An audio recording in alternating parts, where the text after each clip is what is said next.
지금 제 생각으로는 우리가 이제 참여정부, 국민의 정부 두 번 했지 않습니까? 네.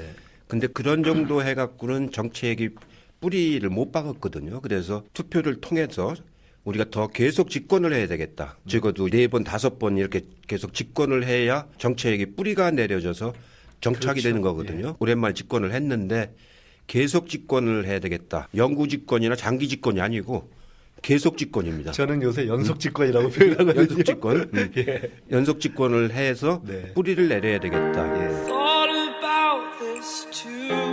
보궐선거가 이번에 같이 되지 않습니까? 예, 여러 군데가 있을 예정이죠. 보궐선거가 선거법으로 이제 아웃되는 경우도 있지만 국회의원이 출마해서 비는 자리가 그렇죠. 그런 저쪽도 데도 이쪽도 있고. 있을 수 있어서 경우에 따라서는 이 보궐선거가 만만치 않게 큰 선거가 될 수. 지금 현재 선거법으로 이미 나와 있는 데가 3군데가 있고 네, 네. 또 이제 선거 전액 최종심이 끝날 곳이 또 몇 군데 있지 않습니까? 예.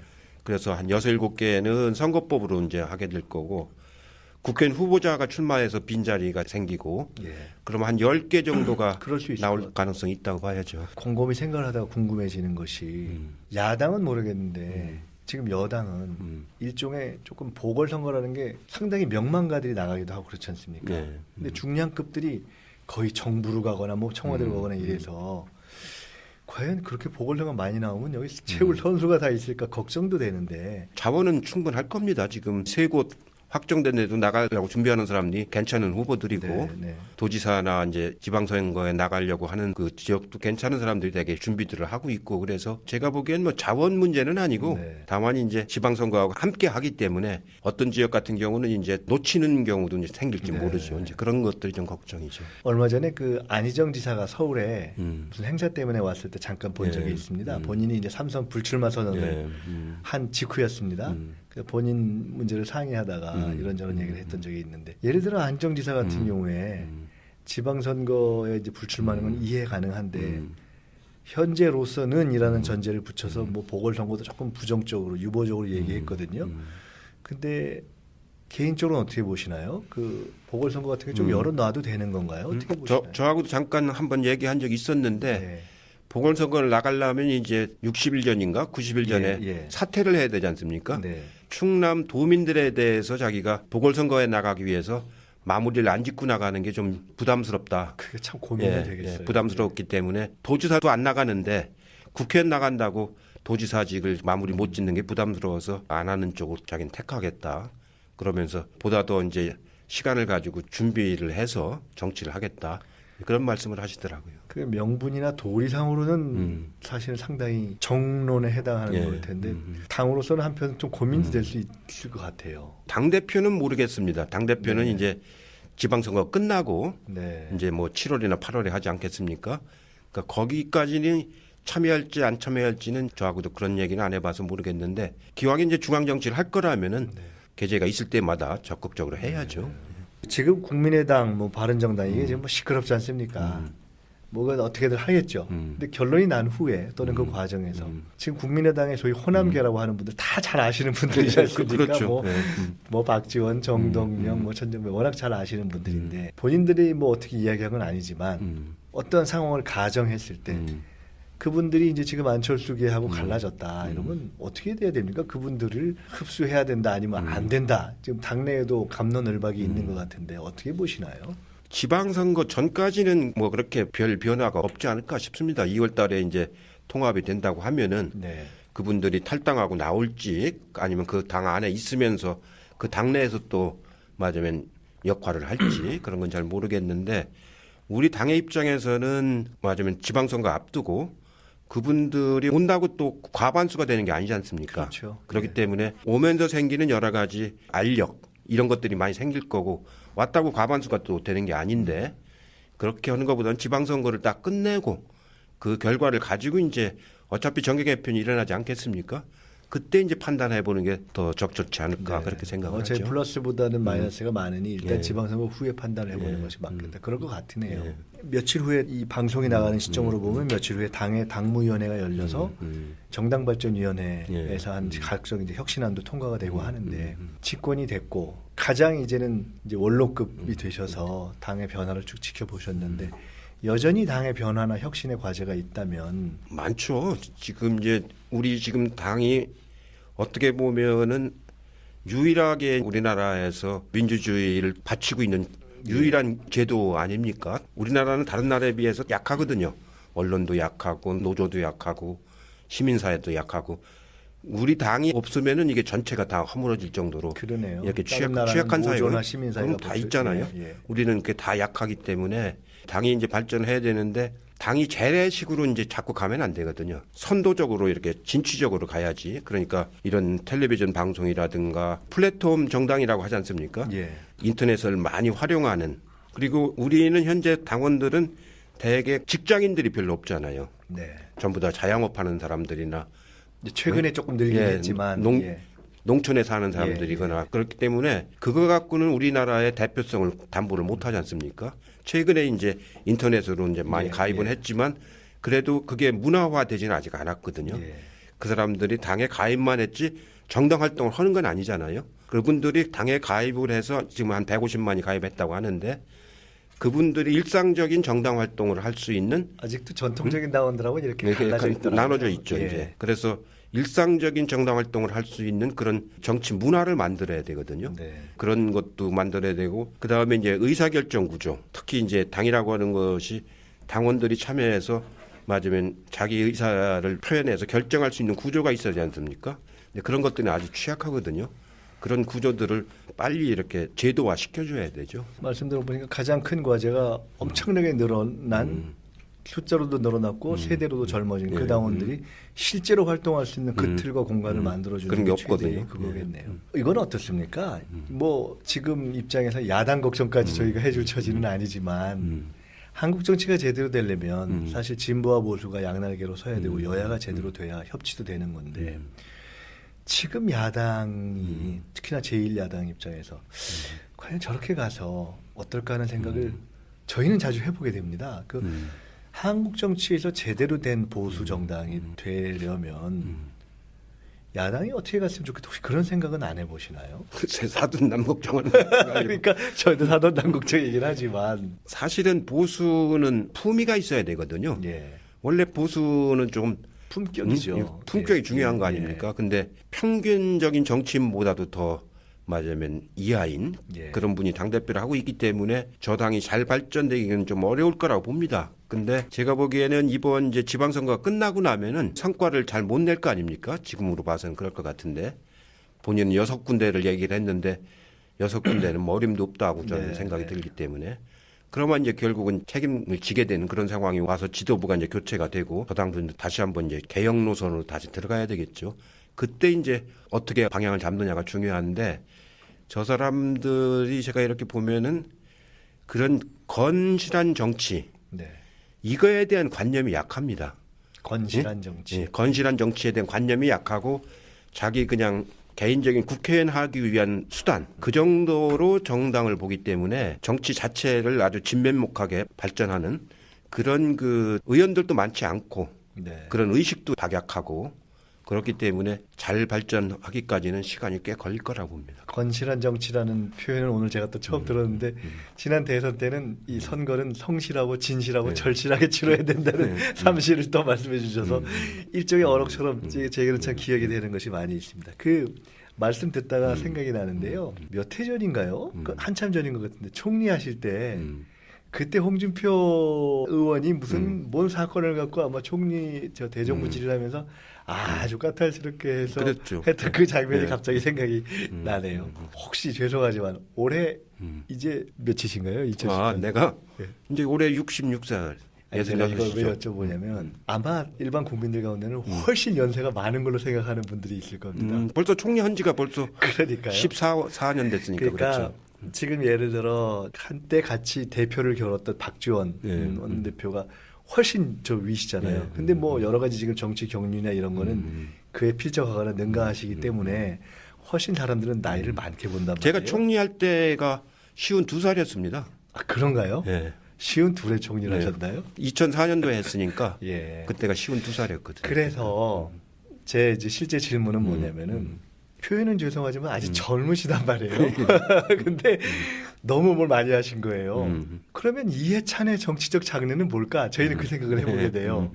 대통령 후보 경선도 이미 한번 하셨단 말이에요. 그런데 국가를 만약에 정책적 능력으로만 본다면 그 이상 꿰뚫고 있는 국정을 꿰뚫고 있는 분이 참 쉽지 않을 겁니다. 당 대표를 이미 하시긴 하셨는데 2012년에 그 막 문재인 대통령 후보 되고 당을 흔들 때 그것 때문에 물러나셔서 불과 4개월을 못하. 그렇죠. 오래 못했죠. 그게 참 아쉬운. 그러니까 저는 그때 그 선거를 칠 때 당에 없었는데 제가 그 이런 얘기를 많이 했습니다. 야, 이건 대표가 확실하게 잡고 선거를 치렀으면 충분히 이길 수 있는 표차로 진 선거를 그렇죠. 했다. 그때 근소하게 졌으니까 3%인가 근데 졌으니까. 중심이 없는 선거를 치른 거 아닙니까? 이번 선거는 너무 대비가 되는 선거를 치러서 참 아쉬움이 있습니다. 아마 저희가 생각을 해본다면 뭐가 남았을까? 뭐 당대표? 이거 한번 했는데 또 하나가 아니면 뭐 대통령? 아니면 국회의장? 뭐 정치인으로서 다 해보셨기 때문에 그럴 정도인데 아니면 좀 다른 각도에서 본다면 관심이 있으신 통일에 정말 기여하는 그런 정치일 텐데 어떠신가요? 정치인으로서의 소명의식이 내가 어떤 소명을 더 이루어야 된다 이런. 지금 제 생각으로는 우리가 이제 참여정부, 국민의 정부 2번 했지 않습니까? 네. 근데 그런 정도 해갖고는 정책이 뿌리를 못 박았거든요. 그래서 투표를 통해서 우리가 더 계속 집권을 해야 되겠다. 적어도 4번, 5번 이렇게 계속 집권을 해야 정책이 뿌리가 내려져서 정착이 그렇죠. 되는 거거든요. 오랜만에 집권을 했는데 계속 집권을 해야 되겠다. 영구 집권이나 장기 집권이 아니고 계속 집권입니다. 저는 요새 연속 집권이라고 표현하거든요. 연속 집권. 예. 연속 집권을 해서 네. 뿌리를 내려야 되겠다. 예. 그 일을 하는데 이제 제가 마지막으로 정치적인 역할을 예. 하는 게 중요하겠다. 이제 그 생각을 요새 많이 하고 있고요. 그 중에서는 직책이 뭐가 주어지냐는 건 그렇게 뭐 중요한 일은 아니고 네. 가능한 이제 계속 집권하는 정당을 만들어야겠다는 거 하고 그 다음에 그렇게 해야 또 이제 남북 관계를 풀어갈 수가 있는 거죠. 네. 그 남북 관계도 풀어가지고 공존할 수 있는 그런 틀을 만들어야 되겠다. 지금 2가지를 주로 지금 생각을 하고 있죠. 어떻게 보면 그게 같이 이제 같이 10개의 한 가지 맞물리는 겁니다. 예. 제가 요새 곰곰이 그런 생각을 해봤습니다. 앞으로 이제 이번 지방선거 보궐선거 개헌을 치르고 난 이후에 이제 집권 2년 차가 제대로 들어가면서부터 향후 1년이 정말 어렵겠구나. 이게 남북 관계는 비교적 뭐 조금 틀을 잡는 것 같을 수 있지만 실질적인 정책적인 도전들이 다가오고 성과를 만들어야 되는데 정말 당과 국회가 정말 중요하겠구나 해서 어찌됐건 자리가 어떻든 간에 연속 집권의 과정 그 기틀을 닦는데 반드시 기여하셔야 할 너무 당과 이 지지자로부터 받은 게 많으시기 때문에 사실 그런 소명이 있으시고. 아니, 그럼 제가 이제 정치를 하게 된 근본적인 목적이 그거기 때문에 예. 겨우 이제 문틀을 잡은 거 아닙니까? 이제 입구에 들어선 거기 때문에 이걸 이제 살려가지고 계속 집권해서 정책이 뿌리가 내리는 우리나라가 분단 국가인데다가 보수가 원체 강했기 때문에 네. 사실은 개혁적인 정책이 거의 없는 나라입니다. 이 무슨 진보다 보수를 얘기를 할 정도가 못 되지 않습니까?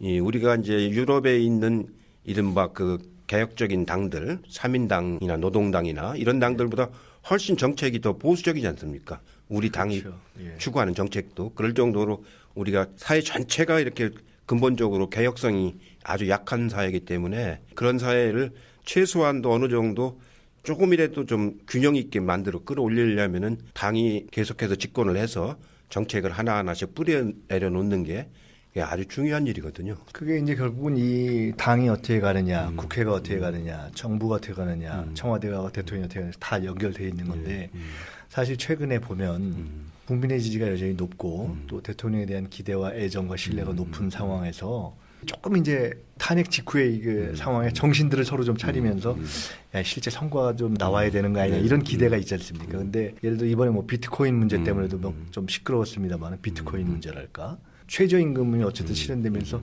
직후에는 약간의 어떤 시행착오도 있을 수 있는 거 아닙니까? 교육 문제를 둘러싸고도 사실은 지금 시비가 있고 많죠. 뭐 일자리 문제도 부동산도 그렇고, 부동산도 사실은 그렇고. 그래서 이제 진짜 도전이 시작되는 거 아닌가 하는 생각이 들어서요. 어떠십니까? 가장 지금 주의 깊게 봐야 된다는 정책적인 어떤 도전이랄까 핵심적인 어떤 정말 관리가 아주 긴장감을 갖고 돼야 될 정책 사안을 한 2-3가지 뽑으신다면 뭘 보시나요? 제일 중요한 건 결국 일자리 창출이죠. 일자리가 만들어져야 나머지 부분들이 이제 해소가 돼 나갈 수 있는 거기 때문에 네. 근데 일자리를 만드는 게 쉬운 일이 아니거든요. 그렇죠. 특히 우리 같은처럼 이렇게 장시간 노동하는 나라에서 노동 시간을 줄여야 되는데 줄이면은 임금이 준다고 생각하지 않습니까? 그러니까 임금을 안 줄이면서 노동 시간을 줄여야 되는 이런 그 정책을 발굴을 해야 되거든요. 예. 그래 일자리가 생기는 거기 때문에 그 문제가 제가 보기에는 지방선거 끝나고 나서부터는 막 여러 가지 문제가 제기될 가능성이 높죠. 네. 그 다음에가 이제 역시 부동산 문제죠. 부동산이 말하자면 수도권에서 발생하는 일이긴 하지만 사람들한테 위화감을 굉장히 많이 주는 사안이기 때문에 부동산 가격을 잘 관리하는 것이 아주 민감합니다. 굉장히 민감하기 때문에 잘 관리하는 일이 아주 중요하죠. 비트코인이라든가 뭐 이런 거는 어떻게 보면은 소통 과정이죠. 소통이 없어갖고 이렇게 된 거지. 그 자체가 미시적이다. 예, 그 자체가 뭐 국가 경제 구조적인 영향을 미칠 그런 정도 사안은 아니기 때문에 일자리와 부동산 일자리하고 가장 부동산이 민감하게 지켜봐야 그렇죠. 되는 문제. 그건 바로 국민들 삶하고 직결돼 있는 거기 때문에 요새 정치에 대한 젊은 사람들 생각이 많이 관념이 변하는 것 같습니다. 특히 촛불 이후에 그렇게 그렇죠. 되는데 당의 젊은 사람들이 참여하기도 하고 정치 자체에 대해서 해볼까 이런 사람들도 많고요. 정치 후배들에게 특히 청년들에게 야 정치라는 게 내가 해보니까 정치라는 게 이런 거다. 그리고 어떻게 해라. 그리고 정치하고 싶으면 이렇게 준비해라. 그런 말씀을 좀 한번. 저도 이제 정치를 어느덧 한 지가 벌써 이제 30년 이렇게 됐는데 정치야말로 정말 그 어려운 분야죠. 모든 사회적인 갈등이 다 모여 있는 데서 그 해법을 찾아 나가야 되는 거기 때문에 그리고 늘 국민들로부터 평가를 받아서 이제 나가는 거기 때문에 굉장히 어려운 분야입니다. 어려운 분야인데 정치를 할 거라면 좀 일찍 하는 게 좋아요. 네. 지금 우리나라는 정치를 좀 늦게 하는 경향이 있습니다. 다른 분야에서 은퇴하고 나서 정치를 하는 그런 사람들이 많지 않습니까? 네. 그렇게 하지 말고 이 정치를 일찍 시작해서 직업으로서의 정치를 하는 게 중요한 거거든요. 네. 그래야 단련도 되고 훈련도 되고 제가 맨 처음에 정치한 게 36이거든요. 예. 그렇기 때문에 한 30년을 하는 동안에 배워가면서 정치를 이제 쭉 해온 거 아닙니까? 옛날 분도 김대중 대통령이나 김영삼 대통령이나 다 일찍 했습니다. 그렇죠. 20대부터 정치를 실패도 일찍 해버렸고 실패도 일찍 하고 그러면서 나중에 이제 민주화를 이끌어가는 지도자가 된 거 아닙니까? 그래서 가능한 정치는 좀 일찍 할 거라면 일찍 시작하는 게 좋겠다 이렇게 생각이 들고요. 그 다음에 이제 이 정치를 하려면은 결국은 이제 국민들하고 이제 얼마만큼 소통을 하느냐가 이제 중요한 거기 때문에 많은 사람들하고 말하자면 소통하는 그런 노력을 해야죠. 제가 이제 민원을 많이 다뤄봤는데 민원 다룬다고 표를 주는 건 아닙니다. 근데 민원을 다루는 과정 속에서 사람하고 소통하게 되지 않습니까? 열심히 설명을 해주면은 안 돼도 좀 덜 섭섭해하죠. 예. 어떤 건 그렇게 하면 되기도 하고 예. 또 안 되더라도 최선을 다해 성의껏 네, 해줬다라는 그런 마음이 생기는 거거든요. 그런 그 여러 가지 사회적인 이슈 이런 것들을 그분들하고 얘기도 하고 이제 그렇게 하는 정치라는 건 기본적으로 퍼블릭 이슈를 풀어내는 거거든요. 뭐 사적인 것도 있지만 대체적으로 정치라고는 공적인 문제를 풀어내는 거기 때문에 그걸 풀어가는 과정, 대화도 하고 자료도 준비도 하고 이런 과정이 자꾸 경험을 할수록 이게 자꾸 성숙돼 가죠 이제. 서점에 가면 베스트셀러 중에요. 네.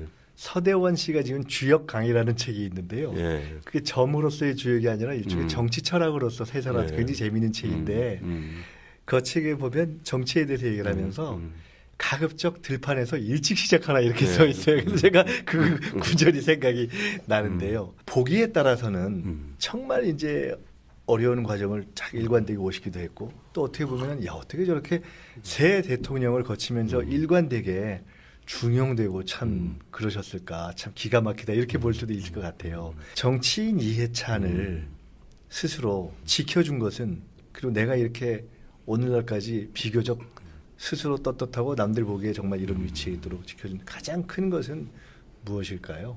퍼블릭 마인드라고 봐야죠. 정치라고 하는 건 기본적으로 퍼블릭 마인드로 퍼블릭 이슈를 해결하는 거거든요. 공적인 자세, 공적인 자세로 예. 공적인 문제를 해결하는 거거든요. 그분들 모시고 할 적에 전부 다 그 퍼블릭 마인드가 있기 때문에 가능한 거지 개인적인 이해관계나 이런 거 같으면 그렇게 하기는 어렵죠. 우리 사회가 가지고 있는 이 퍼블릭 이슈를 그분들과 함께 해결하겠다. 늘 공적인 문제를 우선해서 생각하고 풀어가겠다는 그게 딱 마음에 있는 게 그거죠. 정치인의 예. 기본 마음. 그래야 이제 그분들이 대통령이 돼야 문제가 또 해결되고 예, 그러는 거니까요. 저 혼자는 해결 못하는 문제이지만 그분들을 대통령 되는데 도와드려 가지고 그 대통령의 힘으로 문제를 해결할 수가 있는 거 아닙니까? 지금 제 생각으로는 우리가 이제 참여정부, 국민의 정부 2번 했지 않습니까? 네. 근데 그런 정도 해갖고는 정책이 뿌리를 못 박았거든요. 그래서 투표를 통해서 우리가 더 계속 집권을 해야 되겠다. 적어도 4번, 5번 이렇게 계속 집권을 해야 정책이 뿌리가 내려져서 정착이 그렇죠. 되는 거거든요. 오랜만에 집권을 했는데 계속 집권을 해야 되겠다. 영구 집권이나 장기 집권이 아니고 계속 집권입니다. 저는 요새 연속 집권이라고 표현하거든요. 연속 집권. 예. 연속 집권을 해서 네. 뿌리를 내려야 되겠다. 예. 보궐선거가 이번에 같이 되지 않습니까? 예, 여러 군데가 있을 예정이죠. 보궐선거가 선거법으로 이제 아웃되는 경우도 있지만 국회의원이 출마해서 비는 자리가 그렇죠. 그런 저쪽도 데도 이쪽도 있고. 있을 수 예. 있어서 경우에 따라서는 이 보궐선거가 만만치 않게 큰 선거가 될 수. 지금 현재 선거법으로 이미 나와 있는 데가 3군데가 있고 네, 네. 또 이제 선거 전에 최종심이 끝날 곳이 또 몇 군데 있지 않습니까? 예.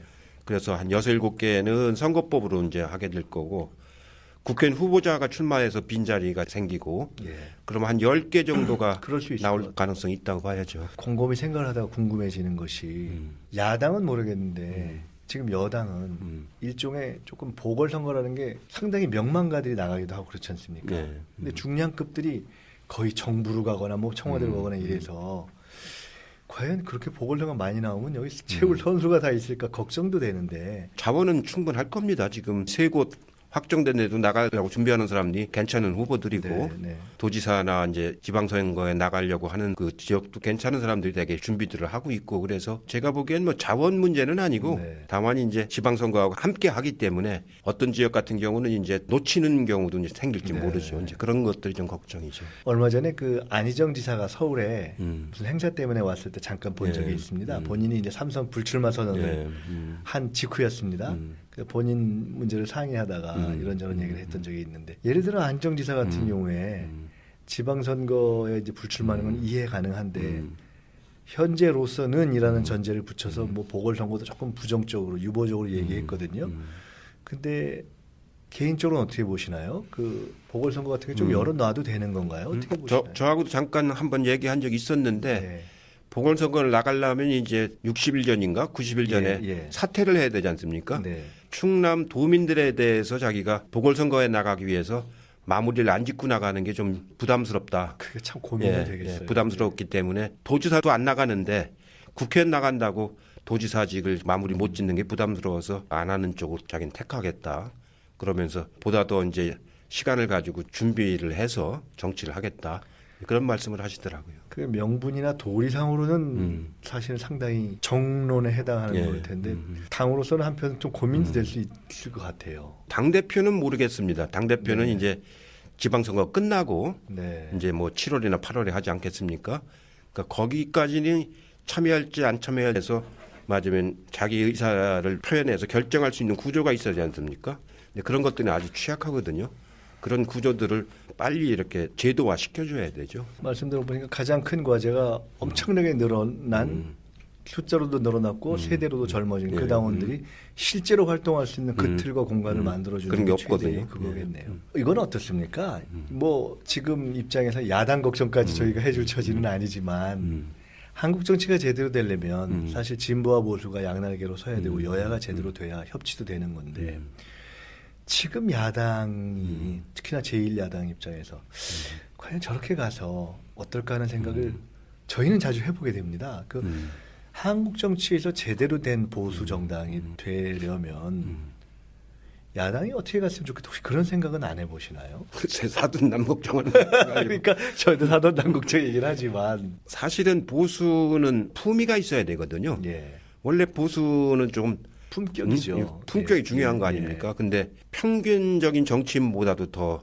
맞으면 이하인 예. 그런 분이 당대표를 하고 있기 때문에 저 당이 잘 발전되기는 좀 어려울 거라고 봅니다. 근데 제가 보기에는 이번 이제 지방선거가 끝나고 나면은 성과를 잘 못 낼 거 아닙니까? 지금으로 봐서는 그럴 것 같은데 본인은 6군데를 얘기를 했는데 6군데는 머림도 없다고 저는 네, 생각이 네. 들기 때문에 그러면 이제 결국은 책임을 지게 되는 그런 상황이 와서 지도부가 이제 교체가 되고 저당도 다시 한번 이제 개혁 노선으로 다시 들어가야 되겠죠.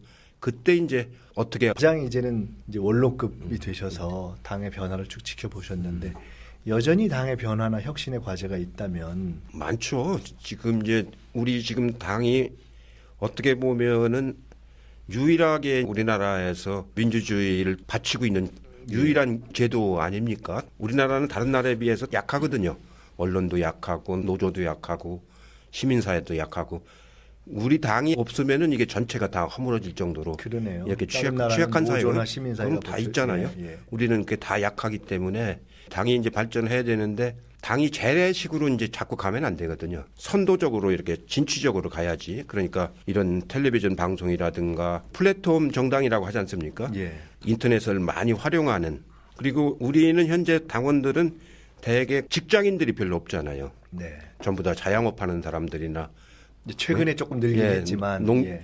농촌에 사는 사람들이거나 그렇기 때문에 그거 갖고는 우리나라의 대표성을 담보를 못하지 않습니까? 최근에 이제 인터넷으로 이제 많이 가입은 했지만 그래도 그게 문화화되지는 아직 않았거든요. 예. 그 사람들이 당에 가입만 했지 정당 활동을 하는 건 아니잖아요. 그분들이 당에 가입을 해서 지금 한 150만이 가입했다고 하는데 그분들이 일상적인 정당 활동을 할 수 있는 아직도 전통적인 당원들하고 이렇게 갈라져 있더라고요. 나눠져 있죠. 예. 이제 그래서 일상적인 정당 활동을 할 수 있는 그런 정치 문화를 만들어야 되거든요. 네. 그런 것도 만들어야 되고 그 다음에 이제 의사결정 구조, 특히 이제 당이라고 하는 것이 당원들이 참여할지는 저하고도 그런 얘기는 안 해봐서 모르겠는데 기왕에 이제 중앙 정치를 할 거라면은 계제가 있을 때마다 적극적으로 해야죠. 지금 국민의당, 뭐 바른정당 이게 지금 뭐 시끄럽지 않습니까? 뭐가 어떻게든 하겠죠. 근데 결론이 난 후에 또는 그 과정에서 지금 국민의당의 소위 호남계라고 하는 분들 다 잘 아시는 분들이지 않습니까? 그렇죠. 뭐, 네. 뭐 박지원, 정동영, 뭐 천정배 워낙 잘 아시는 분들인데 본인들이 뭐 어떻게 이야기한 건 아니지만 어떤 상황을 가정했을 때 그분들이 이제 지금 안철수계하고 갈라졌다 이러면 어떻게 돼야 됩니까? 그분들을 흡수해야 된다 아니면 안 된다. 지금 당내에도 갑론을박이 있는 것 같은데 어떻게 보시나요? 지방선거 전까지는 뭐 그렇게 별 변화가 없지 않을까 싶습니다. 2월 달에 이제 통합이 된다고 하면은 네. 그분들이 탈당하고 나올지 아니면 그 당 안에 있으면서 그 당내에서 또 맞으면 역할을 할지 그런 건 잘 모르겠는데 우리 당의 입장에서는 맞으면 지방선거 앞두고 그분들이 온다고 또 과반수가 되는 게 아니지 않습니까? 그렇죠. 그렇기 때문에 오면서 생기는 여러 가지 알력 이런 것들이 많이 생길 거고 왔다고 과반수가 또 되는 게 아닌데 그렇게 하는 것보다는 지방선거를 딱 끝내고 그 결과를 가지고 이제 어차피 정계 개편이 일어나지 않겠습니까?